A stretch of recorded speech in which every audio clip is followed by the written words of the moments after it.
Some of the greatest jazz albums in history were born from chaos. In 1956, one legendary recording session nearly collapsed as musicians struggled through impossible music. What should have been a disaster, instead, became one of the most celebrated jazz records ever made.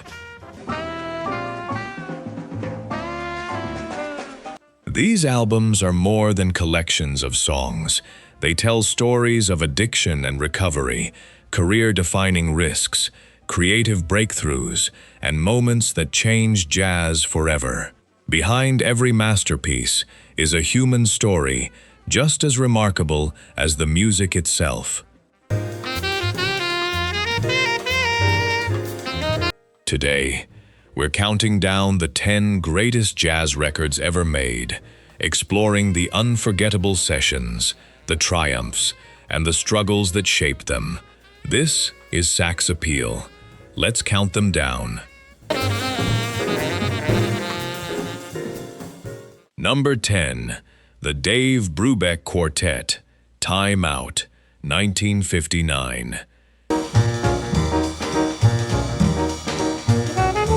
Dave Brubeck was already a star, but Columbia Records didn't want what he was about to give them. He wanted to build an entire album around time signatures nobody danced to. 5/4, 9/8, rhythms borrowed from Turkish street musicians he'd heard on a State Department tour.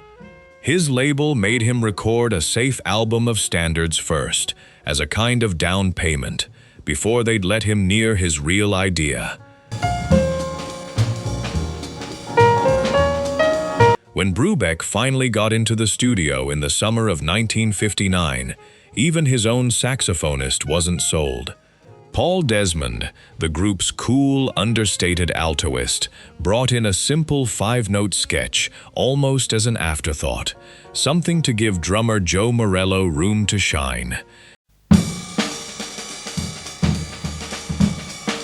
Desmond later joked that recording it was a dubious idea at best. Critics agreed. Downbeat gave the album 2 out of 5 stars and dismissed Brubeck as a fraud, dressed up as a serious jazzman.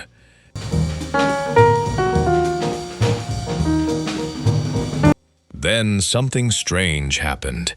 Nothing for over a year. Time Out sat quietly until a trimmed single of Take 5 started climbing the charts in 1961.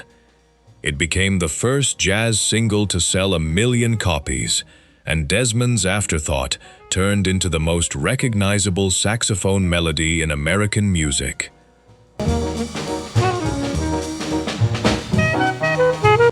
Brubeck proved that an idea too strange for critics could still find an audience. It just needed time. Coming up next, we head into a studio where the music was so difficult, one musician gave up playing entirely and just faked it. Number 9. Cannonball Adderley, Somethin Else, 1958. In 1957, Julian Cannonball Adderley did something almost nobody in jazz would do. He gave up leading his own band. He joined Miles Davis as a sideman, swallowing his ego for a shot at playing alongside the most important trumpeter alive. It was a gamble on being a supporting player instead of a star. A year later, Davis quietly returned the favor. Blue Note Records booked a session under Adderley's name, and Davis, under contract to a rival label, Columbia, showed up anyway as a sideman on someone else's date, something he almost never did after the mid-1950s. For one afternoon, the roles reversed. Cannonball led and Miles followed.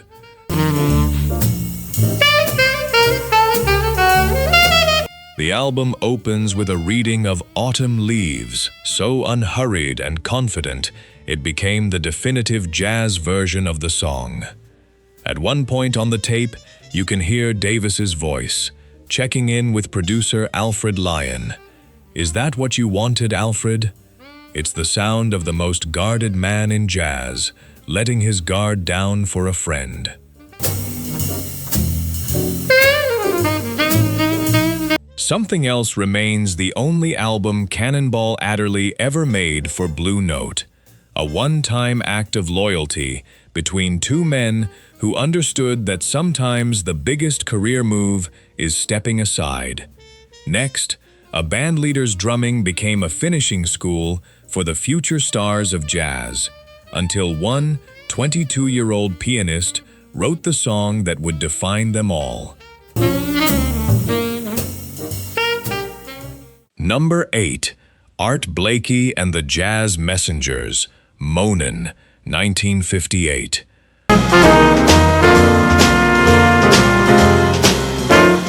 Art Blakey didn't just lead a band, he ran a school.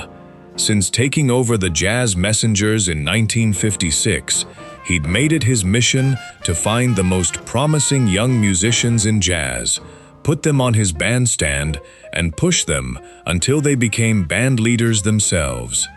He gave sidemen studio time to record their own songs, no matter how green they were. It was a generous, almost reckless way to run a group, and it made the Messengers a launching pad instead of a job.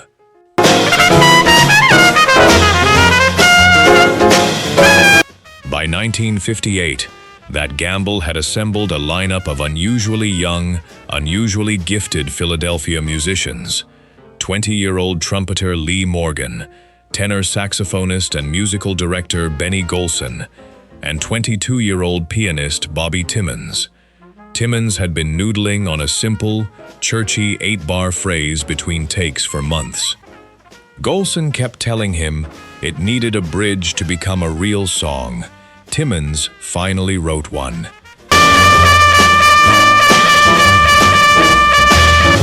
That song, Moanin, opens with nothing but Timmons alone at the piano, testifying like a preacher before the horns crash in behind him. It became so identified with the record that fans and critics alike started calling the whole album Moanin, and the name stuck for good.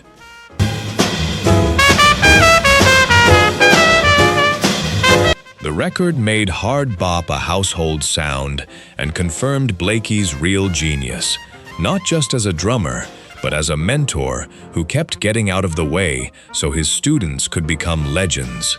Up next, a governor's name became a jazz weapon, and a record label got scared of its own artist. Number 7. Charles Mingus, Mingus Ah Um, 1959.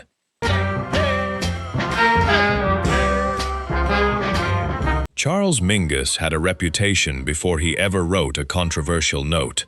His temper had already gotten him fired from Duke Ellington's band after a backstage fight with a trombonist. He was brilliant and combustible in equal measure, and by 1959 he'd found a target worthy of both.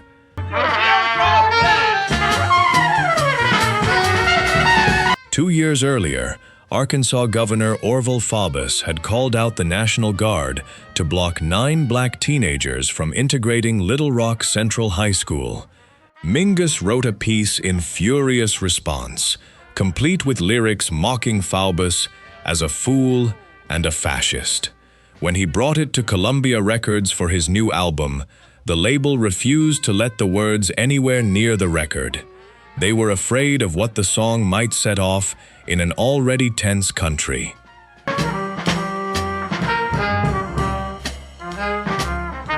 Mingus recorded it anyway, as a wordless instrumental, seething with dissonance instead of language. It wasn't until the following year, on a smaller independent label willing to take the risk, that the full version with lyrics finally reached listeners.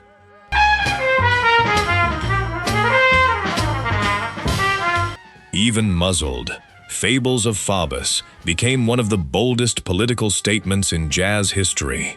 Proof that Mingus could make a point with his bass alone that record executives were too frightened to let him make with his voice. Coming up, a self-taught outsider walked into New York with a plastic saxophone and got punched in the mouth for it. Number 6. Ornette Coleman, The Shape of Jazz to Come, 1959. Ornette Coleman arrived in New York in 1959, as close to an outsider as jazz has ever produced. Self-taught, raised in Fort Worth, Texas, he played a plastic saxophone, not as a statement, but because it was what he could afford. Established musicians wouldn't let him sit in at jam sessions. The moment he picked up his horn, the room would simply clear out.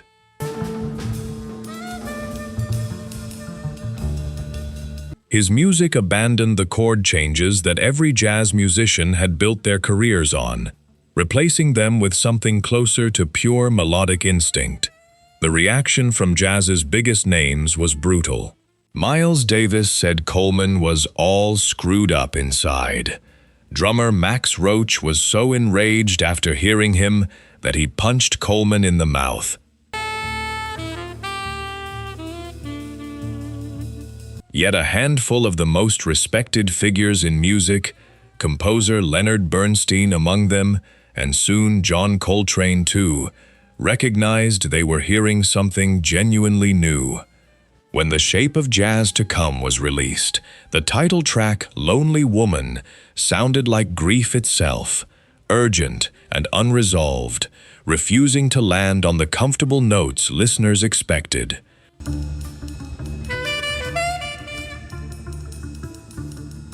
The album didn't just divide opinion, it created an entirely new branch of the music, free jazz, built by a man the jazz establishment had literally tried to beat out of the room. Next, we go inside the most chaotic recording session in jazz history, where a bassist gave up so quietly nobody noticed for several takes. Before we get to the final 5, and trust me, these stories only get bigger. If you're the kind of listener who wants the real history behind the music, not just the greatest hits version, hit subscribe. Sax Appeal digs into the stories the liner notes leave out. Now, back to the countdown. Number 5. Thelonious Monk, Brilliant Corners, 1957.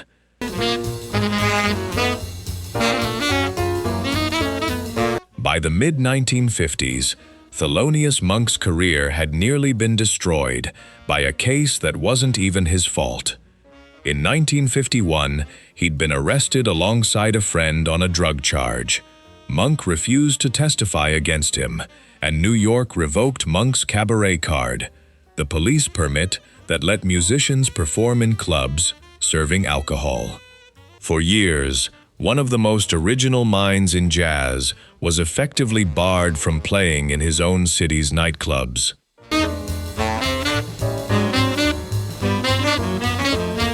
Brilliant Corners was supposed to be his comeback. Instead, the title track nearly ended the session altogether. Monk's composition shifted meter constantly and refused to repeat itself in any predictable way, and he hadn't written out sheet music. The band had to learn it entirely by ear. During one 4-hour session, the group attempted the tune 25 separate times without a single clean take.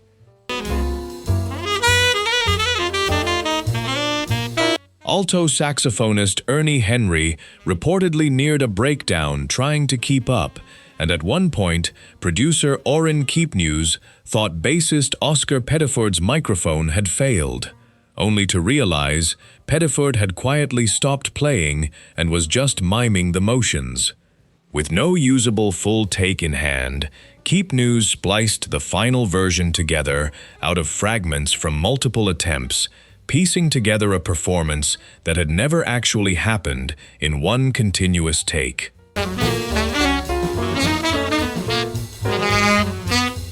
The record that almost fell apart in the room became a critical sensation and re-established Monk as a major force in jazz, proof that sometimes the most brilliant music is assembled from wreckage. Up next, a saxophonist who went from prison cell to jazz royalty in 18 months.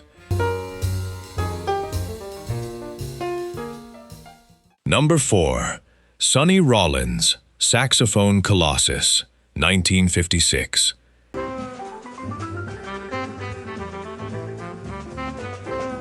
"18 months before he recorded the album that would earn him the nickname The Colossus, Sonny Rollins was working as a janitor and truck loader, trying to outrun a heroin addiction that had already landed him in New York's Rikers Island jail.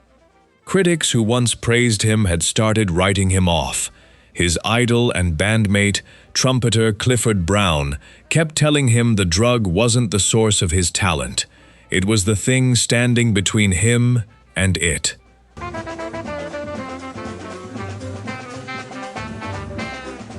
Rollins finally checked himself into a rehabilitation facility to get clean through his own discipline rather than any court order. He came out unsure whether he could still play with the same fire without the drug he'd leaned on for years. Then, in a devastating twist, Clifford Brown, the friend who'd pushed him towards sobriety, died in a car accident just 4 days after Saxophone Colossus was released.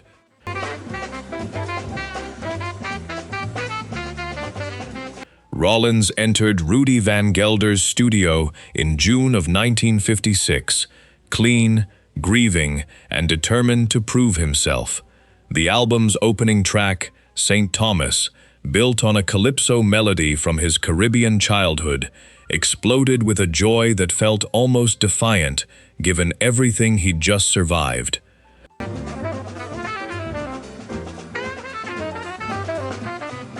Saxophone Colossus became the album that made Rollins's name permanent in jazz history. Recorded by a man who'd spent the previous year unloading trucks by day and fighting for his life by night. Coming up at number 3, the night a record label gave 2 musicians 5 hours to record an album with almost no rehearsal, and it became the best-selling jazz record of all time.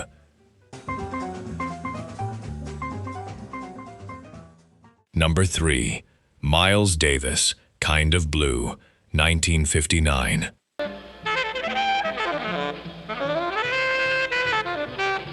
By 1959, Miles Davis had already reinvented himself more than once, and he was about to do it again, this time by removing almost everything jazz musicians relied on. Inspired by theorist George Russell, Davis wanted to build an entire album around modes and scales instead of the dense chord changes that had defined bebop. To pull it off, he needed a very specific kind of pianist, one who could accompany without leaning on chords at all.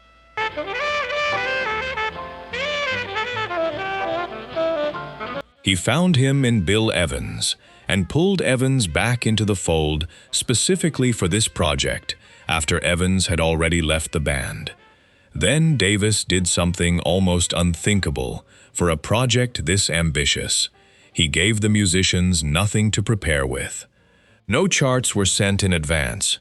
On the day of each session, Davis handed the band brief sketches of scales and melodic fragments, sometimes conceived only hours earlier, and simply started the tape rolling. Nearly every track on the album is the first complete take the musicians ever played.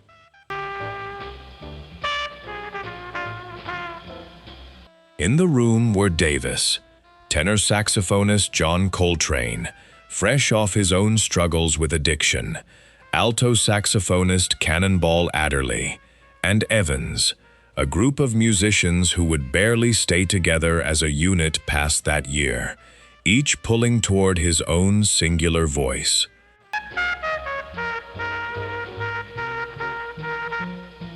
What they created in 2 sessions, almost entirely improvised and unrehearsed, became Kind of Blue, the best-selling jazz album in history, and the record most often credited with teaching modern jazz how to breathe. Next, the saxophonist who saved a legend's career with one uninterrupted solo, and nearly caused a riot doing it. Number 2. Duke Ellington. Ellington at Newport, 1956.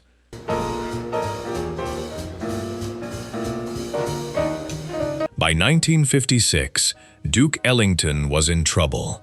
The swing era that made him famous was over. His band had lost key members, and bookings were drying up. When he took the stage at the Newport Jazz Festival that July, Time magazine would later describe his career as being in open decline. Ellington needed something to happen that night, and he had no way of knowing it would.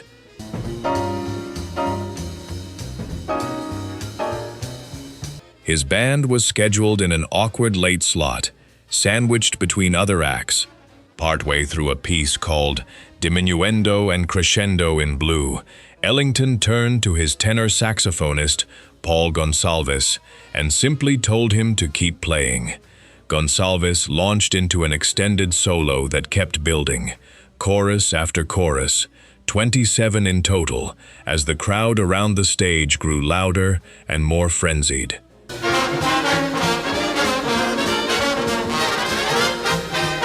A woman began dancing in the aisle. The audience surged toward the stage. Festival organizer George Wine genuinely feared a riot was breaking out and tried to stop the show. Ellington waved him off and let it keep going. By the time the piece ended, the crowd stayed past midnight, demanding more. The recording, released as Ellington at Newport, became the best-selling album of Ellington's entire career and instantly rewrote the story of a bandleader everyone had assumed was finished.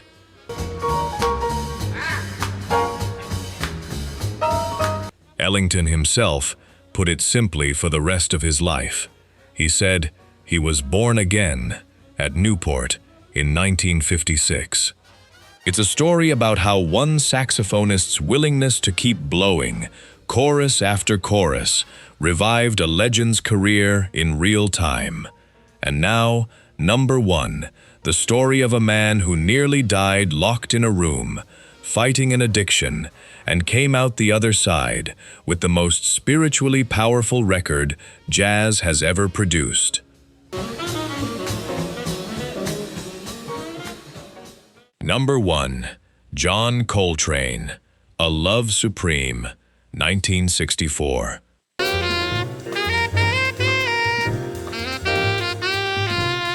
John Coltrane had been fighting heroin and alcohol since 1948.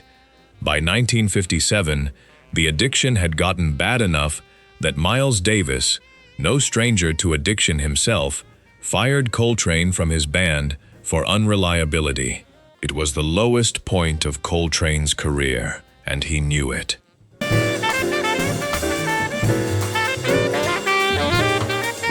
What Coltrane did next is one of the most harrowing stories in jazz. With no medical help and no medication, he locked himself in a room in his Philadelphia home and went through withdrawal cold turkey, relying only on his family for support. It was so severe that his own daughter believed he might not survive the night.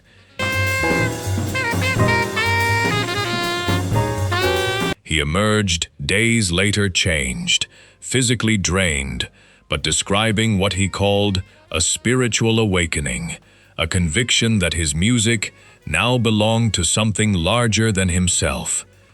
Coltrane spent the next 7 years channeling that transformation into his playing, rejoining Miles Davis for Kind of Blue, then striking out on his own with a quartet that included pianist McCoy Tyner, bassist Jimmy Garrison, and drummer Elvin Jones.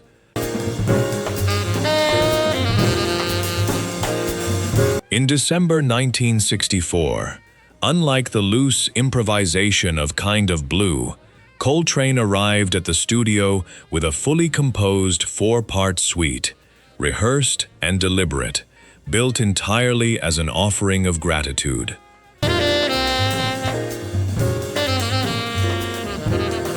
In the handwritten liner notes, he wrote that in 1957, by the grace of God, he'd experienced an awakening that led him to a richer, fuller life, and that he now humbly asked to make others happy through music.